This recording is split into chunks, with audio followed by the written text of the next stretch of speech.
Je suis Harel, un jeune garçon vivant dans un monde fantastique où chacun reçoit une bénédiction sous forme de profession accordée par la déesse. Cette profession déterminera ce qu'ils deviendront en grandissant et est révélée à l'âge de 10 ans. Aujourd'hui est un grand jour car je viens d'avoir 10 ans et je suis sur le point de me voir attribuer une nouvelle profession. Mes parents et ma sœur sont tous très excités. Tout le monde s'imagine quelle profession géniale je vais obtenir, mais moi, je ne suis pas vraiment intéressé par tout ce système. Après le petit déjeuner, toute la famille se dirige rapidement vers l'église, où un prêtre se tient près de l'autel, touchant les jeunes garçons, ce qui doit être une pratique courante dans n'importe quel monde. Il a commencé à annoncer à chaque enfant sa profession, certains sont devenus forgerons, d'autres cuisiniers. Ma sœur m'a dit que la profession était aussi influencée par celle des parents.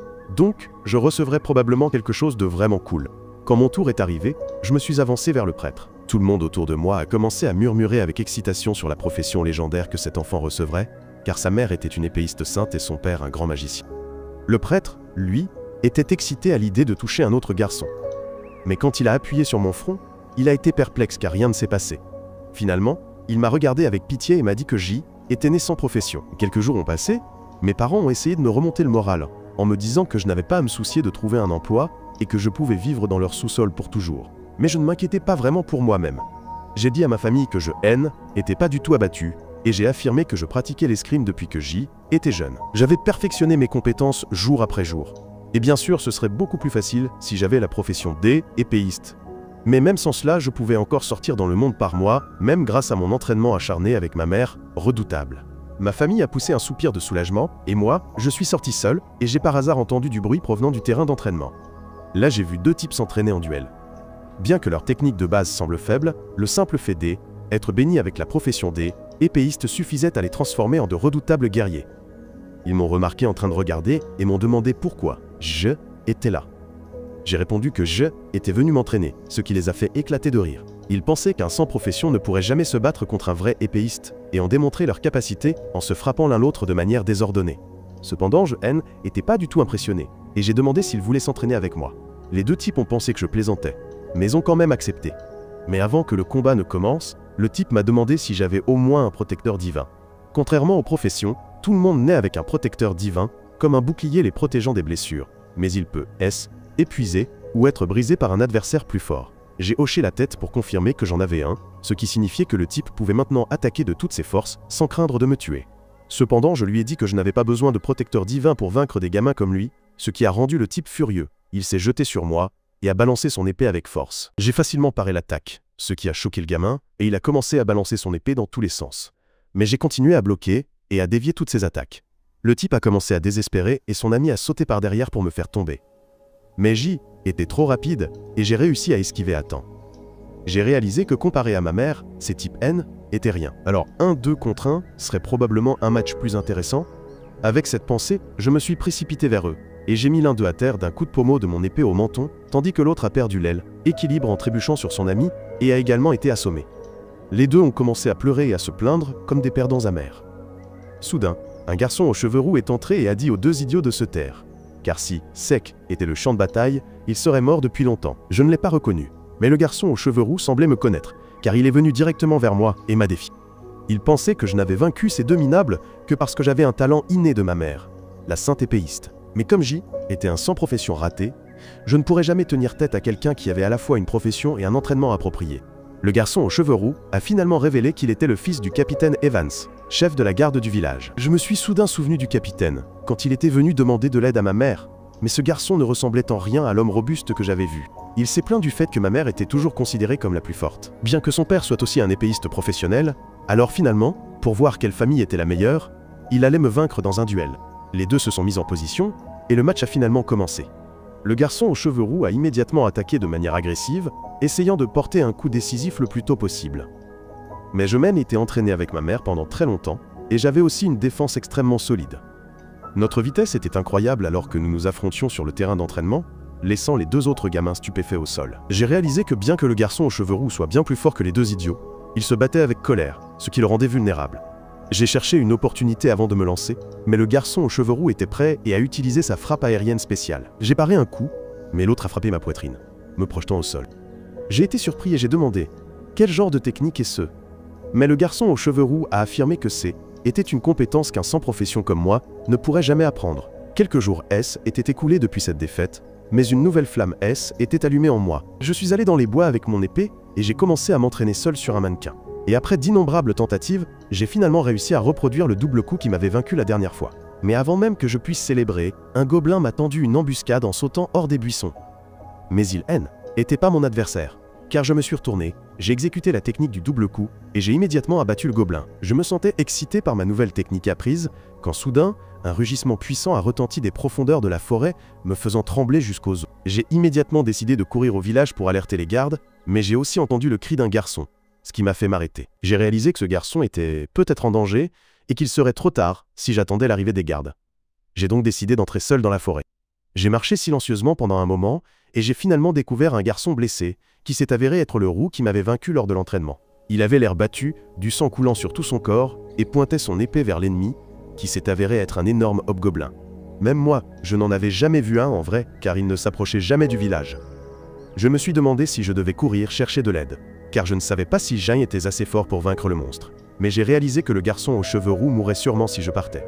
Finalement, j'ai pris ma décision et je me suis faufilé derrière le hobgoblin. Et juste avant que le monstre ne puisse achever le garçon aux cheveux roux, j'ai lancé une puissante double entaille, déchirant le gobelin et le tuant instantanément. Le garçon a été choqué de voir le hobgoblin mort au sol. Mais ce qui était encore plus choquant, c'est que j'avais utilisé une attaque qu'il n'avait apprise qu'après des années d'entraînement et l'aide de sa profession. Je lui ai donné de l'eau bénite pour qu'il se rétablisse. Et juste après, il m'a demandé comment j'avais pu faire cela. J'ai répondu que mon attaque n'avait rien à voir avec le fait d'avoir une profession. N'importe qui avec suffisamment d'habileté, de vitesse et de force pouvait la reproduire. J'ai expliqué qu'après avoir été vaincu par son double coup, je l'avais analysé très attentivement, et M était entraîné encore et encore pour en comprendre les bases. Ainsi, je pouvais maintenant modifier l'attaque à volonté. Le garçon N était toujours pas convaincu et m'a défié à un autre duel, ce que j'ai volontiers accepté. Les deux se sont affrontés et ont utilisé leurs compétences en même temps. À sa surprise, non seulement j'ai réussi à parer son coup, mais j'ai aussi ajouté un troisième coup qui l'a frappé et projeté au sol. Le fils du capitaine était furieux, mais j'ai expliqué que je N n'était pas limité par des compétences restrictives. Ainsi, ma seule limite était ma force et mes compétences, ce qui signifiait que je pouvais ajouter autant de coups que je le souhaitais si J était assez bon. Il s'est relevé et s'est engagé dans un autre combat rapide, mais cette fois, il a été frappé par un troisième coup encore plus puissant qu'avant.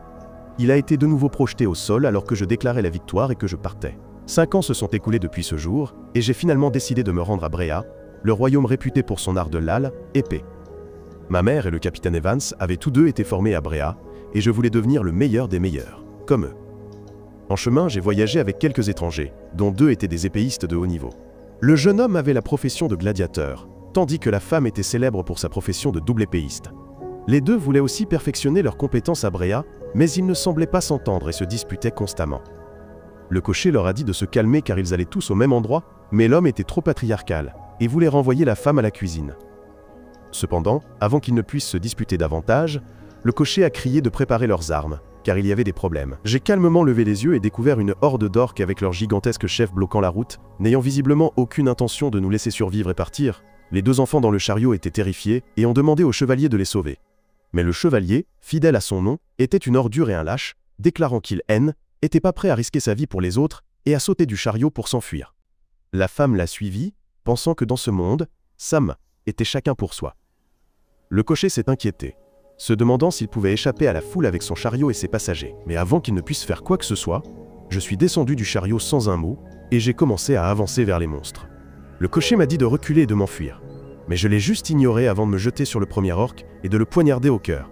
Le cocher était choqué par ma vitesse et ma précision étonnante, tandis que j'utilisais simplement la téléportation, disparaissant et réapparaissant continuellement devant les orques, les abattant un par un. Malheureusement, J était encerclé de toutes parts par une horde d'orques, ce qui signifiait que je ne pouvais plus utiliser ma compétence de glisse. Mais à la surprise du cocher, j'ai utilisé une technique légendaire appelée la danse des lames, où je tournais comme un fou, abattant tout le monde en même temps. Le cocher ne comprenait pas comment je pouvais utiliser cette compétence, car elle était utilisée que par les épéistes de la profession de princesse épéiste et elles étaient toujours des femmes. Cependant, je n'étais pas lié par les normes de genre, car je voulais rejoindre la communauté arc-en-ciel. Alors je me suis précipité sur le chef orc, esquivant habilement ses attaques avant de sauter sur lui et d'enfoncer mon épée dans son crâne, le tuant instantanément.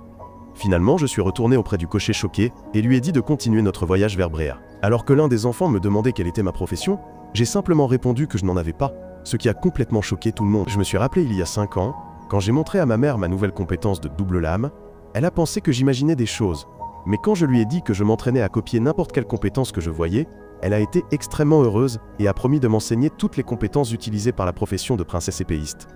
De retour au présent, j'ai été réveillé par le cocher qui a dit que nous étions arrivés à Bréa, la terre des épées. Je suis descendu du chariot et j'ai vu le centre-ville bondé de monde avec des épées à la taille. Je me suis tourné vers le cocher et lui ai demandé s'il était un épéiste de haut rang. Au début, le cocher a dit qu'il était qu'un cocher, mais je savais que seuls les bons épéistes pouvaient reconnaître les techniques que j'avais utilisées sur place. Le cocher a admis qu'il appartenait à la profession de chevalier sacré, une profession plutôt bonne, mais qu'il était fatigué de se battre. Alors, parfois il aimait se détendre et se reposer en prétendant être un cocher ordinaire. Le chevalier sacré a réalisé que était peut-être ma première fois en ville et a dit que je devais d'abord trouver une guilde, car sans guilde, je ne pourrais participer à aucun tournoi. Et dans cette ville, se battre et gagner des tournois était le moyen principal pour les épéistes de prouver leur valeur et de gagner de l'argent. J'ai répondu que l'argent ne m'intéressait pas, mais que je voulais affronter le plus fort épéiste que cet endroit pouvait offrir. Le cocher m'a dit de faire attention aux guildes toxiques comme les corporations, car elles peuvent drainer votre âme, et pas de la bonne manière. Cela dit, le cocher s'est retourné et est parti tandis que j'avançais dans la ville, regardant toutes les différentes personnes qui faisaient la promotion de leur guilde, recrutant des gens et des épéistes faisant la queue pour tenter leur chance dans de meilleures guildes.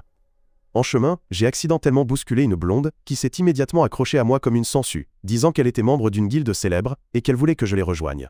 Je me suis immédiatement méfié d'elle, car elle semblait trop désireuse de membres, alors j'ai refusé. Cependant, la blonde ne m'a pas laissé tranquille et a continué à me harceler, insistant pour que je rejoigne leur guilde. Mais n'était pas un simplet, et j'ai continué à refuser. Je lui ai demandé quelle était la guilde la plus forte ici, et elle a répondu à contre-cœur que la guilde Shadowblade était l'une des plus fortes actuellement, car elle comptait 8 épéistes de haut rang. Je lui ai demandé la direction, et je me suis immédiatement dirigé vers cette guilde. J'ai été arrêté en chemin par le garde, qui m'a dirigé vers la réception pour passer le test. À la réception, j'ai vu une longue file de jeunes épéistes prêts à tenter leur chance pour entrer dans la célèbre guilde, ce qui m'a également excité, me demandant quel genre de personnes merveilleuses j'aurais à combattre. Mais quand ce fut mon tour de m'inscrire, la réceptionniste s'est moquée de moi parce que J.K. était sans profession, déclarant que seuls les épéistes avec une profession de haut rang pouvaient s'inscrire pour le défi de la guilde. J'ai affirmé que je pouvais certainement réussir leur test. Mais la réceptionniste a refusé de m'inscrire. Attristé, j'ai décidé de partir quand j'ai vu 3 épéistes de rang entrer dans le hall. Ils ont été immédiatement traités comme des célébrités. Cependant, n'était pas vraiment intéressé par ces drames et je me suis immédiatement tourné vers d'autres guildes. Mais un par un, j'ai été rejeté par tous pour le motif que je n'avais pas de profession. Fatigué, je suis retourné en ville, j'ai sorti la lettre que ma mère m'avait donnée et m'avait dit de trouver son ancienne guilde, car il m'aiderait certainement à trouver quelque chose. Je me suis demandé si ma mère savait que j'aurais autant de problèmes. Mais j'ai été reconnaissant quand même. Mais avant que je ne puisse lire la lettre, la blonde s'est de nouveau accrochée à moi, disant qu'ils étaient toujours prêts à m'accepter. Mais j'ai de nouveau refusé. Elle a vraiment commencé à me supplier de rejoindre la guilde, me disant de la considérer comme une œuvre de charité, et à montrer une magnifique maison de guilde, disant que était sa guilde. Cela m'a un peu surpris, mais la blonde a répondu que leur guilde, appelée Croc de Dragon, avait été la meilleure guilde du pays pendant très longtemps, mais qu'elle était récemment tombée en déclin et qu'ils étaient actuellement la guilde la plus faible, mais elle voulait la ramener à son ancienne gloire. Le nom Croc de Dragon a soudainement résonné dans ma tête, car je me suis souvenu que ma mère m'avait raconté que le chef de sa guilde était un épéiste à double lame, qui avait nommé la guilde Croc de Dragon d'après sa technique spéciale. J'ai rapidement sorti la lettre pour y chercher le nom, et était bien la guilde dont ma mère parlait. J'ai décidé d'entrer avec elle, ce qui l'a rendue très heureuse. Mais dès que nous sommes entrés dans la pièce, j'ai vu un vieil homme ivre, avec un seul bras allongé sur un canapé. L'homme m'a dit d'aller ailleurs car cette guilde était morte et d'y aller, tandis que la blonde a dit que était son père, qui avait été le 2e meilleur épéiste de la ville, mais qu'il était plus le même depuis qu'il avait perdu un bras. Cependant, je l'ai surprise en disant que je voulais rejoindre la guilde. Cela a rendu la blonde très heureuse, et elle a rapidement rédigé un accord que j'ai rempli et lui ai rendu. Elle l'a lu avant de demander pourquoi j'avais laissé la colonne de la profession vide. C'est alors que j'ai répondu que était parce que je n'avais pas de profession. Lilia est devenue furieuse et a sorti son épée, déclarant qu'elle pensait que je pouvais être un épéiste de haut rang parce que j'avais été trop difficile. Mais avant qu'elle ne puisse en dire plus, la porte s'est ouverte, et une beauté rousse nommée Rainer est entrée dans la pièce. La blonde s'est immédiatement précipitée vers elle, pleurant que cet idiot, sans profession, l'avait trompée pour rejoindre la guilde. Cela a immédiatement attiré l'attention de Rainer, qui m'a regardé, disant qu'elle ne s'attendait pas à me voir ici. J'étais confus, et j'ai demandé comment elle me connaissait. Et Rainer a eu l'air surprise, disant que nous venions du même village et que nous nous étions entraînés ensemble. Cela ne m'a toujours rien rappelé, mais finalement j'ai réalisé que le garçon aux cheveux roux avec qui j'avais combattu tant de fois auparavant, était en fait pas un garçon mais une fille. L'autre blonde connaissait aussi l'histoire et a demandé à Rainer si était le sans profession qu'il avait battu quand elle était enfant, car elle avait toujours pensé que cette histoire N était qu'une légende. Cependant, Rainer était toujours amer de cette perte et a voulu me défier immédiatement. Le combat a commencé et Rainer a immédiatement utilisé une double entaille, ce que je pensais pouvoir contrer. Mais à ma surprise, la frappe de Rainer a brisé la mienne et m'a touché directement à la poitrine. Cela m'a dérouté, mais Rainer a révélé qu'elle avait la profession D, épéiste de force. C'est pourquoi elle pouvait manier une épée 5 fois plus lourde qu'une épée normale, ce qui signifiait qu'elle avait 5 fois plus de puissance à chaque coup. J était impressionné qu'elle ait pu maintenir sa vitesse même en utilisant une épée plus lourde. Mais cette vitesse N était rien comparée à ma propre vitesse. La prochaine fois qu'elle a attaqué, j'ai créé une illusion de moi, même pour distraire Rainer pendant que j'apparaissais derrière elle et la frapper dans le dos. Rainer était confuse et a réessayé, mais le résultat a été le même. Elle n'arrivait pas à croire que j'utilisais une technique qui, N, était utilisée que par les épéistes de rang le plus élevé. Pendant ce temps, j'ai réalisé qu'elle était trop robuste pour être abattue par mes attaques normales. Rainer le savait aussi, et a essayé de finir le combat avec ses lourdes frappes. Mais j'ai utilisé la contre-attaque emblématique de ma mère, qui a mis Rainer à genoux et le combat s'est terminé peu après. Avec cela, l'attitude de Lilia a complètement changé et elle m'a de nouveau accueilli dans leur guilde et m'a dit que leur guilde était actuellement lourdement endettée. Pour se sortir de leurs dettes, ils devraient participer à des tournois et combattre en équipe de 3 contre d'autres guildes qui auraient 5 membres dans une équipe. Cependant, J était plutôt excité à l'idée de combattre des adversaires puissants et j'attendais avec impatience l'occasion d'affiner encore plus mes compétences. Mais c'est aussi là que cette vidéo se termine. N'oubliez pas d'aimer et de vous abonner à la chaîne. Merci de nous avoir suivis et à la prochaine fois.